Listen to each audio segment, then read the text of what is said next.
నమస్తే. శ్రీ గురుభ్యో నమః. శ్రీమాత్రే నమః. ఆదిత్యాయ చ సోమాయ మంగళాయ బుధాయ చ గురుశుక్ర శనిభ్యే రాహవే కేతవే నమః.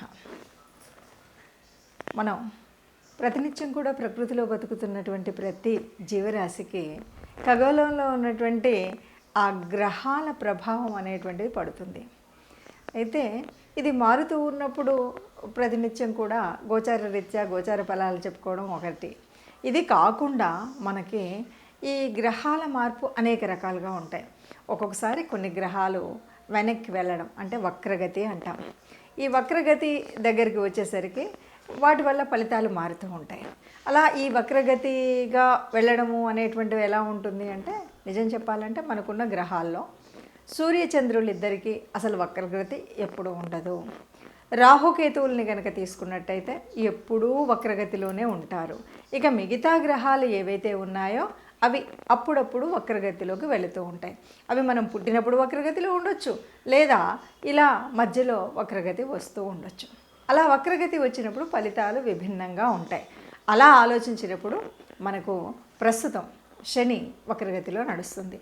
అదేవిధంగా 2024 ఆగస్టు 6 నుండి 26 వరకు దాదాపుగా ఈ మధ్యకాలంలో బుధుడు వక్రిస్తున్నాడు.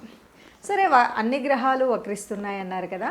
ఇలా వక్రించినప్పుడు మరి ప్రత్యేకత ఏమిటి అని కనుక మనం అనుకున్నట్టయితే, బుధుడి యొక్క వక్రగతి అన్నప్పుడు పెద్ద తేడా ఏం లేదు. శని వక్రగతి అన్నప్పుడు పెద్ద తేడా లేదు. ఆ సమయం ఏదైతే వక్రగతి సమయం ఉందో అప్పుడు కొన్ని ఫలితాలు అయితే వస్తాయి. కానీ ఇప్పుడు ఈ 24 ఆగస్టులో జరుగుతున్నటువంటి ఆగస్టు 6 రోజు మారుతున్నటువంటి మార్పులో ఒక ప్రత్యేకత అయితే ఉంది అని చెప్పచ్చు. ఎప్పుడైనా సరే శనికి బుధుడికి ఒక సంబంధం ఏర్పడినప్పుడు ఒక యోగం ఏర్పడుతుంది. ఆ యోగాన్ని శశబుధ యోగం అంటారు. మరి శశబుధ యోగం ఇప్పుడు ఎలా ఉంది అంటే, వక్రగతిలో 2 గ్రహాలు కూడా వక్రగతిలో ఉన్నప్పుడు జరుగుతుంది. ఇది ఒక ప్రత్యేకత. ఇక రెండవ ప్రత్యేకత ఏంటంటే, ఈ సంబంధం ఎలా ఏర్పడింది అంటే, బుధుడికి శని, శనికి బుధుడు ఇద్దరూ కూడా సమసప్తకాల్లో ఉన్నారు. ఇలా సమసప్తకాల్లో ఉన్నప్పుడు ఈ వక్రించినటువంటి 2 గ్రహాల యొక్క ఫలితం వల్ల మనకు జరిగేటువంటి ఈ యోగం ఏ రాశి వారికి ఎలా ఉంటుంది, ఎట్లా ఉంటుంది. అసలు ఎప్పుడైనా సరే శశబుధ యోగం అంటేనే ఆర్థికంగా చాలా అభివృద్ధిని సాధించే విధంగాను, అభివృద్ధిగా ఉండేలాగాను, ఏదైనా పనులు కాని పనులు అయ్యేలాగాను, మనకు ఏ రకమైనటువంటి ఇప్పటివరకు ఉన్నటువంటి ఆలోచనలు, ఊహలు ఏవైతే ఉన్నాయో, కార్యంలో పెట్టాలి అనుకున్నటువంటి ఏవైతే ఉన్నాయో అవన్నీ కూడా కార్యంలో పెట్టడానికి అనువుగా ఉండేటువంటి పరిస్థితి శశబుధ యోగంలో ఉంటుంది. మరి అలాంటప్పుడు ఆ యోగంలో ఇప్పుడు ఏంటి ప్రత్యేకత అంటే, 2 గ్రహాలు కూడా వక్రించి ఉన్నాయి. ఈ వక్రించి ఉన్నప్పుడు కొన్ని రాసుల వారికి బాగా శుభదాయకంగాను, మరికొన్నింటికి మధ్యస్థంగాను ఉంటుంది. అసలు శశబుధ యోగం అంటేనే చాలా వరకు మంచి జరుగుతుంది, కానీ ఎక్కడ కూడా చెడు అనేది కనిపించదు. కానీ కొన్ని రాసుల వారికి చాలా అద్భుతంగా ఉంటుంది. కేవలం అది 20 రోజులు అయినప్పటికీ కూడా కొన్నింటికి మధ్యస్థంగా ఉంటుంది. ఈ 1-2కు అటు ఇటుగా ఉండవచ్చు.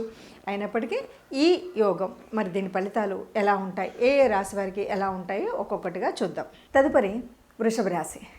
వృషభ రాశి వారికి ఎలా ఉంటుంది అంటే కనుక, మనకి వృషభ రాశి వారికి ఈ వక్రగతి వల్ల వచ్చేటువంటి యోగం ఏదైతే ఉందో, ఇప్పటికే ఉన్నటువంటి శని వక్రగతి, అలాగే బుధుడు ఇప్పుడు వక్రించబోతున్నాడు, ఈ రెంటి మధ్య ఏర్పడినటువంటి యోగం ఏదైతే ఉందో అంత ఉపకరించే విధంగా ఉంటుంది అని చెప్పలేం. ఒకటి, ఆర్థిక పరంగా బాగానే ఉంటుంది, కానీ కొంత చికాకు ఆలోచనలు, ఎప్పటికప్పుడు ఏదో ఒక ఆలోచన, సంతానానికి సంబంధించినటువంటి కొన్ని ఇబ్బందులు, అంటే వారి ఆరోగ్య రీత్యా కావచ్చు, వారి చదువు రీత్యా కావచ్చు, వారి యొక్క ఉన్నటువంటి పరిస్థితుల రీత్యా కావచ్చు, అలాగే కొన్నిసార్లు సంతానానికి వీరికి సరిపోయేటువంటి అంటే ఎదిగిన సంతానం ఉంటుంది, ఒక్కొక్కసారి వాళ్ళ ఆలోచన ధోరణి వేరు ఉంటుంది.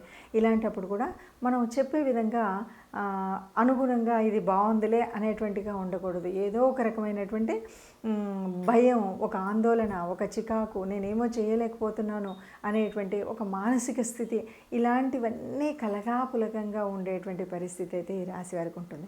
అయితే ఇది ఎక్కువ కాలం అన్నది కాదు, కేవలం 20 రోజుల్లో ఉంటుంది. కానీ కొంతమందికి ఉండకపోవచ్చు. అదేంటండి మీరు ఇప్పుడే కదా చెప్పారు ఈ రాశి వారికి ఇలా ఉంటుంది అంటే, ఎవరికి ఉండదు అంటే, ఎవరికైతే జన్మరాశిలో చక్కగా బుధుడు కానీ శని కానీ చాలా యోగకారంగా ఉండడమో, లేకపోతే వారికి వారి జన్మకుండల్లో ఉన్నటువంటి యోగం ఏదైనా శశబుధ యోగం లాంటిది ఉంటే గనక చక్కటి ఫలితాలు, అంటే ఈ నెగిటివ్ ఎఫెక్ట్ అన్నది ఏది కూడా కనిపించకుండా ఉంటుంది. ఒక్కొక్క రాశికి ఈ విధంగా ఉంది అని మనం చూస్తూ ఉన్నాం కదా. ఇప్పుడు ఈ రాశికి ఇలా ఉంది అని చెప్పేటప్పుడు మరి ఇలాగే ఉంటుందా, దీనికి ఏం చేయాలి, ఎలా చేయాలి అంటే, ఒకటి, ఎవరికైనా సరే శశబుధ యోగం అనగానే ఇది మంచినిస్తుంది. కొన్నిసార్లు ఇవ్వకపోవచ్చు. అయితే ఇక్కడ ఒక్కొక్కసారి ఎలా ఉంటుందంటే, మన జన్మజాతకంలో కూడా ఈ బుధుడు మంచి స్థానంలోనూ శని మంచి స్థానంలో ఉండి వారికి ఆ యోగం ఉన్నట్టయితే ఇక్కడ ఫలితాలు చాలా అద్భుతంగా ఉంటాయి. ఇప్పుడు జరగబోయే ఈ 20 రోజుల్లో అద్భుతమైనటువంటి వారి అంటే ఫ్యూచర్ ప్లానింగ్కి మంచి ప్రణాళిక వేసుకోవడానికి చక్కటి కాలం. ఎందుకంటే బుధుడు అంటేనే ఆలోచన శక్తి. ఆ ఆలోచనని కర్మరూపంలో పెట్టేటువంటి వాడు కర్మకారకుడు శని. మరి ఈ ఇద్దరి యొక్క యోగం వల్ల వచ్చేటువంటి స్థితిలో చక్కటి ఆలోచన ప్రయోజనం ఉంటుంది, వాళ్ళకి కావాల్సినటువంటిది జరుగుతుంది.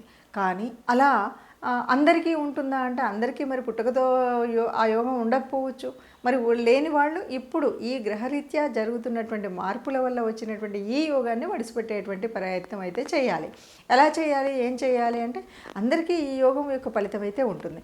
వక్రగతిలో ఉన్నప్పుడు ఎవరికైతే ఈ బుధుడు కానీ శని కానీ యోగకారకుడు కానటువంటి గ్రహాలు ఉన్నాయో వాళ్ళకి పనిచేస్తుంది. అంతేకాదు ఎవరికైతే అంటే శనికి సంబంధించినటువంటి రాసులు ఏవైతే ఉన్నాయో వాటిల్లో పనిచేస్తుంది. అట్లాగే బుధుడు అంటే ఇప్పుడు ఇది జరుగుతున్నటువంటిది ఎక్కడ జరుగుతుంది అంటే, సింహం నుండి కర్కాటకం వక్ర దశలో కదా, అక్కడ కూడా కుంభం నుండి మకరం వైపు వెళ్తున్నటువంటి దిశ శనిది. సో ఈ 4 కూడా అద్భుతంగా ఉంటుంది. అంతేకాదు బుధుడికి మరి ఈ ధనుర్రాశిలోను మీనరాశిలోను ఈ 2 రాశులలో కూడా అద్భుతమైనటువంటి ఫలితం ఉంటుంది. ఎందుకంటే ఇక్కడ కోణాధిపత్యం ఉన్నటువంటి ఇది అవ్వడం వల్ల వీళ్ళకి ఈ రాశుల వారికి చాలా అద్భుతమైనటువంటి ఫలితం అయితే ఉంటుంది.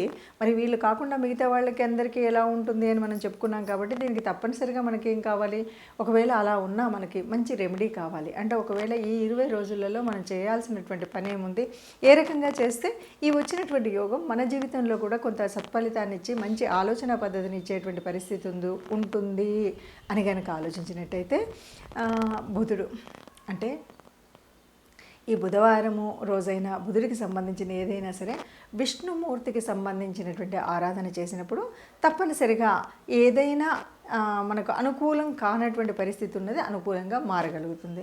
అందువల్ల విష్ణుకు సంబంధించినటువంటి విష్ణు సహస్రనామార్చన కానీ, విష్ణు దేవాలయాలకు వెళ్ళడం కానీ, లేదు రాముడికి అంటే విష్ణుమూర్తి యొక్క అవతారాలకు సంబంధించిన ఏ అవతారమూర్తినైనా సరే మనం పూజించడం, కీర్తించడం, స్మరించడం, ఆ గుడికి వెళ్ళడం, ఆ తత్సంబంధమైనటువంటి వస్తువుల్ని ఎవరికైనా దానం చేయడం, ఇలాంటి పనులు కనుక చేసినట్టయితే ఈ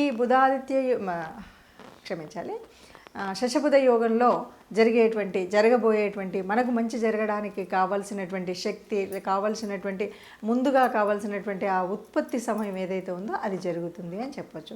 అందుకుగాను చేయవలసినటువంటి రెమెడీస్ అంటే ప్రత్యేకంగా ఏమీ లేకపోయినప్పటికీ విష్ణు దేవాలయానికి వెళ్ళడం కానీ, విష్ణుమూర్తిని అర్చించడం కానీ, విష్ణు సహస్రాన్ని వినడం కానీ, వీటితో పాటు విష్ణుమూర్తి అవతారమూర్తులైనటువంటి ఆ అవతారాలు ఎత్తినటువంటి ఆ అవతారంలో కృష్ణావతారం అవ్వచ్చు, రామావతారం అవ్వచ్చు, మీకు సంబంధించిన ఎందుకంటే రాముడు కొంతమందికి ఇలవేల్పుగా ఉంటాడు, కృష్ణుడు కొంతమందికి ఇలవేల్పుగా ఉంటాడు. అంటే మీ ఇలవేల్పు ఎవరైనా సరే, మీ ఇష్టదేవత ఎవరు ఉంటారో వారికి అనుగుణంగా మీరు దానికి అనుబంధంగా ఉండేటువంటి దేవతా ప్రార్థన చేయడం మర్చిపోకూడదు, ఆ దేవాలయానికి వెళ్ళడం మర్చిపోకూడదు. ఆ సంబంధితమైనటువంటి అంటే బుధవారాలు శనివారాలకు సంబంధించినటువంటి వ్రత నియమాలు తప్పనిసరిగా పాటించాలి. బుధ శని వ్రత నియమాలు ఏముంటాయి అంటే, బుధవారం అనేసరికి మనకు విష్ణుమూర్తికి సంబంధించినటువంటి రోజు. అలాగే ఆ రోజు మనం ఏదైనా దానం చేయాలంటే ఆకుపచ్చ రంగు వస్త్రం అయితే ఆకుపచ్చ రంగు, కూరగాయలు ఇలాంటివి దానం చేసినప్పుడు ఆ ఆకుపచ్చకు సంబంధించినటువంటి వస్తువులను దానం చేయడం ఒక పద్ధతి. అలాగే గోగ్రాసం ఇవ్వడం. ఇంతే కాదు, మరి శనికి సంబంధించినంత వరకు మనం ఏం చేస్తామంటే, శని అంటే వృద్ధులకు సేవ చేయడం, ఎవరైతే కర్మచారులు ఉన్నారో వారికి కావాల్సినంత ఇంత ఆకలి తీర్చడం కోసం చేయాల్సినటువంటి పని. సరే, శనికి సంబంధించినటువంటి ఆయిలు అంటే నువ్వుల నూనె ఇలాంటివన్నీ ఒక పద్ధతి అయినప్పటికీ కూడా ముఖ్యంగా ఎవరైతే కర్మచారులు ఉన్నారో, ఎవరైతే వృద్ధులు ఉన్నారో వారికి సేవ చేయడం, వారిని ఆదుకోవడం, వారికి సహాయం చేయడం అనేటువంటి పనుల వల్ల శని తొందరగా సంతృప్తి చెందుతాడు. ఇలాంటి పనులను చేసినట్టయితే చక్కగా మనం అనుకున్నటువంటి కోరికలు తీరుతాయి. మనం అనుకున్నట్టుగా ఈ 20 రోజుల ఈ యోగం ఏదైతే ఉందో అది మనకు కూడా అనుకూలించే విధంగా ఉంటుంది. ఇదండి, ఇది అందరూ ఇలా ఏ యోగం వచ్చినా ఏ రకమైనటువంటి గ్రహ స్థితులు ఉన్నప్పటికీ కూడా అందరూ సుఖంగా ఉండాలి, అందరిలో మనము ఉండాలి. సర్వే జనా సుఖినో భవంతు.